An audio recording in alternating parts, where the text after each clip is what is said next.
So black people don't care about Palestine. HBCUs aren't as active as PWIs when it comes to campus protests. Is that really the right narrative? Let's get into it. I mix what I like, what I like, what I like, what I like, what I like.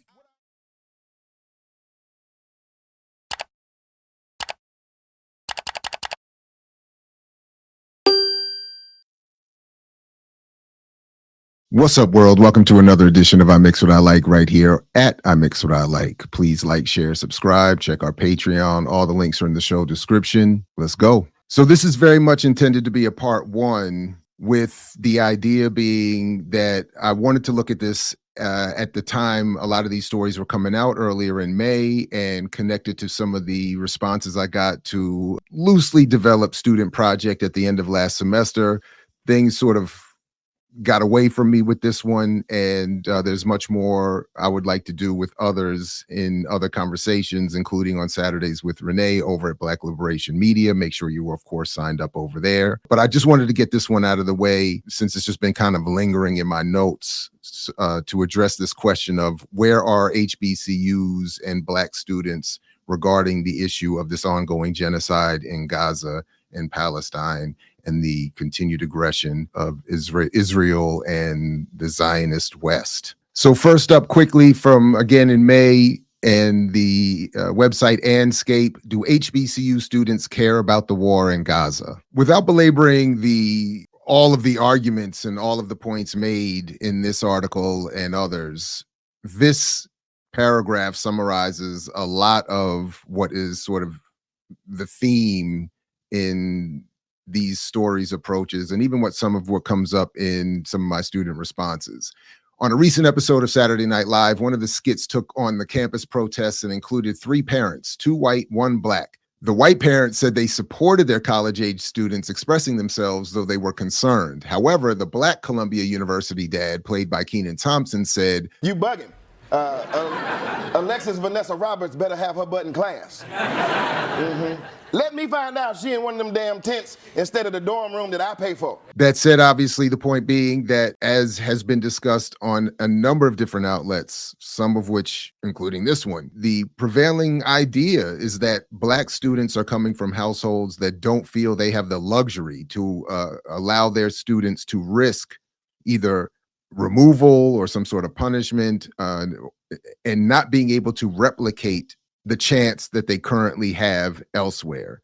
Whereas at a lot of PWIs, I think, even in, I would argue, lower middle class white collegiate settings, there is more of a prevailing sentiment that there is a safety net, that there is something else, or that the punishment may not be as severe, or that the risk may not be as strong. But within many of the Black families that are sending their kids to HBCUs in particular, as opposed to a lot of the Black students that end up on more illustrious PWIs, more well-resourced PWIs, themselves sometimes coming from a different class background, there is, and many who end up at HBCUs are there not only as the first or one of the few of their family to go to college, but most are coming out of lower socioeconomic backgrounds with fewer resources. So this, I think, summarizes well a lot of that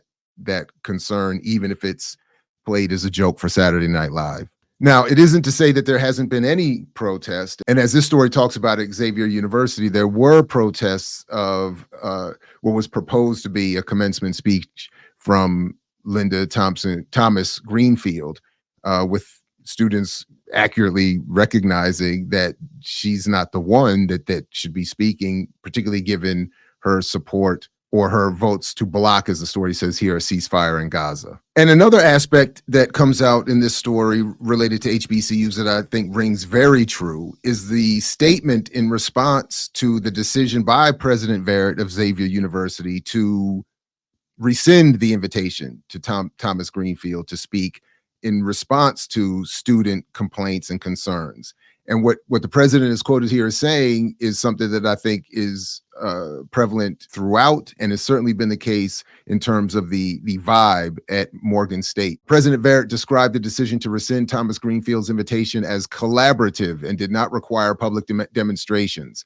Normally, we don't have these protests. We have meetings and discussions. We don't have confrontations. Discussions have occurred, he told Anscape. That sounds like classic HBCU, if not just in general presidential spin, but the point being that that is the goal. The goal is always some sort of invitation to students to have some sort of conversation. At Morgan State, certainly we've had any number of town halls led by the president in response to, honestly, I'm not sure if there's been one related to this most recent issue, that is the genocide in Palestine, but there have been over the years a number of town halls in response to student complaints, student concerns. He invites students to meet. It's always that kind of come, let's just talk, don't go to the press, don't make a lot of noise, let's not more or less mess up the apple cart and bring in unnecessary or unwarranted attention, and let's certainly not threaten any potential resource or funding streams to the university. I do also think it's important that this story mentions some of what is promoted often as a legacy of protest tradition within HBCUs, most often associated with the civil rights struggle and most often associated with students from HBCUs participating in broader civil rights struggles of the past, not as centers of space or spaces from which protests emanate, certainly not protests of foreign policy and the like.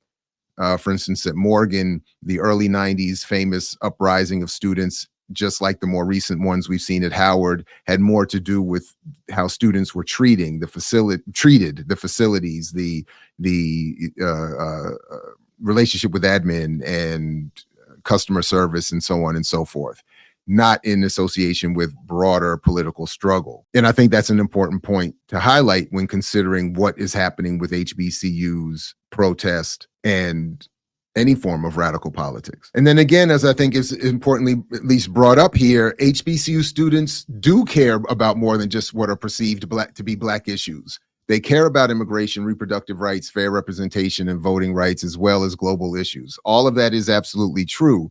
Again, anecdotally, without putting the science to it, the experience I've witnessed and what I think is being reported in this and in some of the other articles we're going to look at briefly, the issue has more to do with the agency students feel that they have, as opposed to do they have a political affinity for this or that project or protest or particular issue. But any suggestion that HBCU students are any different in than anywhere else in terms of their recognition, understanding, concern, I think is missing the mark. And again, like is often the case with Black people in general and HBCUs in particular, there's a misunderstanding and a misrepresentation of what they are and what they are here to do and what they can potentially be. Now, also from May of this year is this story from the New York Times. Here's why anti-war protests haven't flared up at Black colleges like Morehouse. While anger over the war remains palpable at Morehouse and other historically Black colleges and universities, these campuses have been largely free of turmoil and tensions are far less evident. No encampments, few loud protests, and little sign of Palestinian flags flying from dorm windows. The reasons stem from political, cultural, and socioeconomic differences with other institutions of higher learning. While HBCUs host a range of political views, domestic concerns tend to outweigh foreign policy in the minds of most students.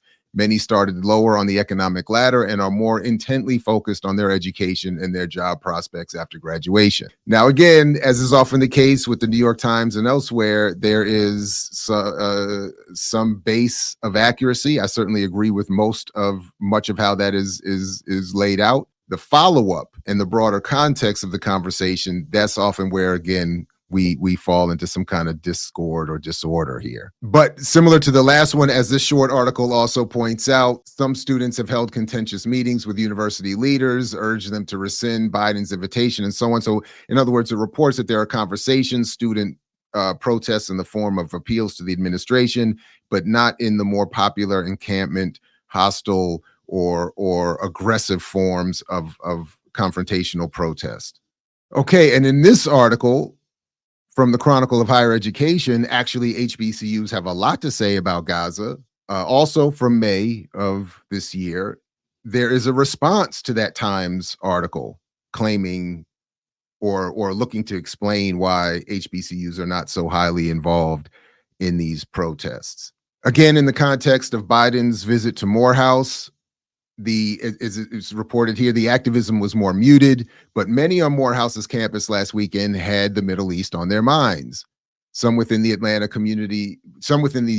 University Center Consortium, which includes Morehouse, Spelman College, and Clark Atlanta University, were frustrated by the perception laid out in a recent New York Times article that Black colleges hadn't been involved with protests against the war. The idea that HBCUs haven't been active surrounding the war isn't true, said Ra Malika Imhotep, an assistant professor at Spelman's International Studies Department. Students have been organizing all year with the support of faculty members, Imhotep said. I love that way that whole sentence reads, by the way. I think it sounds dope, particularly at a Spelman, despite what I know HBCUs to be, the popular imagery, it works well. Ra Malika Imhotep at Spelman's International Studies Department. Wanted to let them know the New York Times, as usual, especially when it comes to Black folk, has it wrong.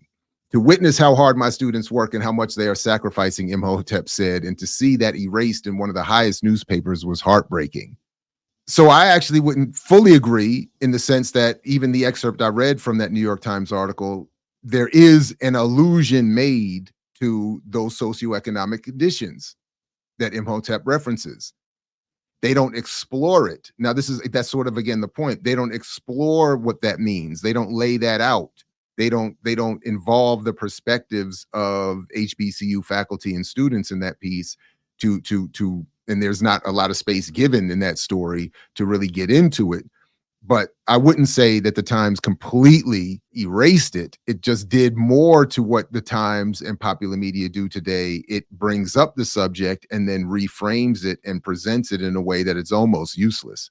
On Friday, Riggins and Sidney Wilson, a rising senior at Spelman, these are students, published an op-ed about Biden's appearance at commencement. President Biden and his team have circled the Atlanta University Center like a flock of vultures frequenting our institutions for the social currency that comes with posturing themselves next to Black exceptionalism. The two wrote on Mondoweiss, a website that says it publishes articles regarding their struggles for Palestinian human rights. Some of the faculty members released a letter criticizing the invitation. Andrew Douglas, who we've interviewed here a number of times, particularly on Black Liberation Media, a professor of political science at Morehouse, said that some professors opposed Biden's selection because they thought students should have been consulted before the college made the call. Douglas stressed that not all professors were in opposition. However, there's a huge sort of political disagreement between the faculty and more outspoken folks that have been out front around sort of protesting and ascending against Biden. He said that's maybe not necessarily the majority. Ultimately, Riggins said they decided to turn their chair and not engage Biden's speech. There's also a podcast I found and listened to, an interview about this with an HBCU president. It largely regurgitates much of what I'm saying here and what has been said here. So I'll put the link in the show description and just leave it at that, along with these other sources. But the point being for me, just very quickly, that what we see between the Chronicle of Higher Education story and the New York Times story is a lot of what I think is at issue here and comes up in some of my student responses that I'll share, at least in summary here. And there's about 5 subject areas into which all of these student responses came. So at the end of the last semester, my homeboy and I sort of came up with he did a version at Bowie State. I did a version at Morgan State, where we just wanted to ask our students how they felt about these conversations. Are they involved in protests? Why aren't they if they aren't? And so on. So we asked students to go out and interview other students and bring back those responses as part of a final project for our courses. It's not, again, scientific, but just exploratory, conversation starting. And what I'm sharing here is just sort of the 5 roughly topic areas into which all the responses fell. And I think you'll see some of the overlap with some of what we've already looked at with the stories covered so far. One of the topic areas is that, as was mentioned in those stories, students are protesting, whether they're going to other campuses, whether they're doing smaller protests, as was mentioned here in both in the story and in my student responses. There are the flying, in some small cases at least, of the Palestinian flag, some unofficial small gatherings and spaces to have conversations. So it isn't that they are entirely unconcerned and unwilling to do any form of protest. The second category, somewhat in response to the first, is this concern over Morgan State's expressed and reminded repeatedly policy, and I think updated policy, on student protest. Morgan sent out very clear explanations as to where and when and in what form protests could take. There could be no reference to Morgan State policy.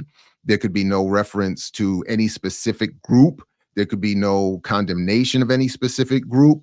And there were only, again, very limited specific spaces on campus that were allotted for these protests to occur. It was just simply reminded that if students were to engage, that they would be doing so knowing and willingly in abrogation of Morgan State policy, and would be subject to some form of potential punishment. So students express not being willing to go through all of the academic disciplinary issues, particularly at the end of a semester, so close to graduation, so close to the end of the semester and grades being due, and so on and so forth. They express an unwillingness to challenge that or to risk that. Section 3 related to that is something we've already mentioned here, that students expressed a lot of concern about what their families would say, about not having the resources to risk or to be able to replace the acceptance or experience at Morgan State University. So they just weren't willing to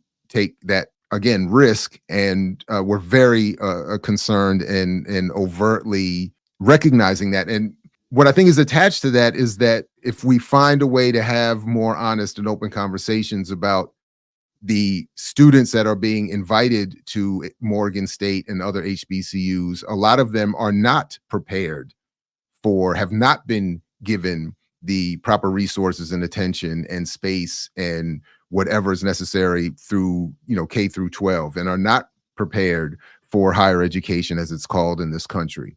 And a lot of what we as faculty are encouraged to do, and are in many ways forced to do, is to fill those gaps as we look to bring them up to speed within our various disciplines. So this is an element of the HBCU experience that I heard without it being spoken to very explicitly in the commentary from Imhotep. There is this understanding in many circles within HBCUs that, and not always saying that everyone likes it and is in agreement with it, but there's a recognition that there's something special or different happening, that there are different needs and special circumstances that need to be addressed with the populations and the communities we often are dealing with in our classes.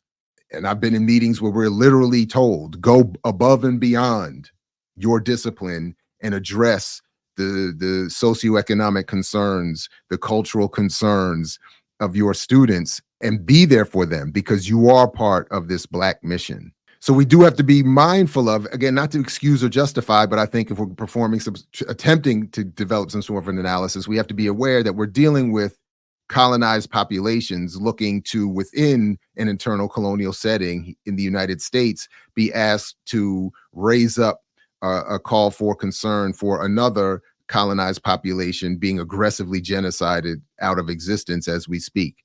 So it's a very, I think, unfortunate and can become much more of a complicated situation than is often given space, as we saw with the Times, or consideration in a lot of other media. Another topic area in terms of responses was that friends don't care. Straight up, a good number of responses included, we don't care. And similar to the other topic area, specific to Palestine, what does Palestine have to do with us? Those parallel sentiments do absolutely exist, at least as far as my students were reporting at the end of last semester. There is not a lot of political education around the appropriate analysis that relates the Palestinian struggle to the Black struggle here in the United States. There's not a lot of attention paid and not a lot of time given. This was another part of what students were reporting. In fact, a lot of my students said I was the only faculty member they had that talked about this at all last semester. So there's even a more liberal discussion. It's just not happening very often. So students are left with, I'm already coming out of a certain level of struggle. I already have this certain level of stress and pressure on me to get this degree. And on top of that, I don't really know what's going on, and nobody's teaching me anything. And my friend group is not focused on this. So there it is. And then there is that, what does Palestine have to do with us? And some of that emanates from what I just said. Some of it is more overtly imposed on them from family, from religious leadership, from some political leadership. And by that, I mean, in one case, I have a student in mind. By political leadership, I mean the financial literacy guru, Black capitalist entrepreneurial community that is saying, if Palestinians aren't going to help you get your business together, then, so there's some of that in there as well. But worry not. Black Alliance for Peace and the Black Underground at Morgan State University have come together to provide the political education, the analysis, and the impetus to organization right around this very topic. The HBCU's role in imperialism, which will take place at NOMU in Baltimore, Maryland on Saturday, August 23rd at 4 p.m. Eastern. So check Black Alliance for Peace Baltimore's Instagram. Check Black Underground at Morgan State University's Instagram for more. The link to this will be in the show description. And if you can be there to support it, go check it out and expand this conversation beyond likely wherever it is for you as it is for me at this very moment. So as we wrap up this edition of I Mix What I Like here at I Mix What I Like, please do like, share, subscribe. Links in the show description to all the Patreon, Black Liberation Media as well. I just wanted to say a couple of words in this video to shout out the conditions of the HBCU and to raise up a hand for those of us trying to do good work, for the students trying to do good work within those spaces, despite the intensely conservative and colonial spaces that they are. These are not liberated zones that we're talking about here. So when the conversation is about HBCUs and faculty and students in particular, I admit I'm a little sensitive and defensive when it comes to the way these experiences are presented in pop culture and in popular media. I'm often offended at the levels of inaccuracy presented and the absence of depth presented to these and related subjects. So that said, please check the show description for all the links to the references to the sources I referenced in this video and more. So peace, only if you're willing to fight for it, as Fred Hampton used to say, and I'll catch you next time right here at I Mix What I Like, What I Like, What I Like, What I Like, What I Like.